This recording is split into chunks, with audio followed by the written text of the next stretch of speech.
હતા એમાંથી એક શિષ્ય ઋષિનો દીકરો પણ હતો. એનું નામ હતું સર્વદમન. સર્વદમન તો ખૂબ સુંદર, પાકો અને લીડર હતો. સર્વદમન તો બધાની સાથે હળીમળીને રહે. એક દિવસ સર્વદમન સિંહના બચ્ચા પાસે રમાડતો હતો. બચ્ચાને વાત કરે એને પૂછે એટલે ચટકી જાય છે, બગલમાં દબાવીને રાખે.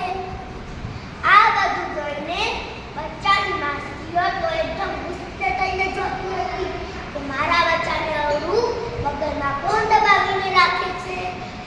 એવું વીર બાળક કોણ છે?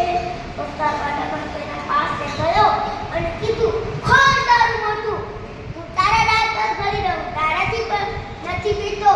તો સર્વદમન સરસ મજાના દાંત ભરી દીધા. આ બધું સર્વદમનની માતા ખુશ થઈ ગયો. આ બધું પાકું કરાકરાનું જોઈ અને સર્વદમનની માતા તો ખુશ થઈ ગયો.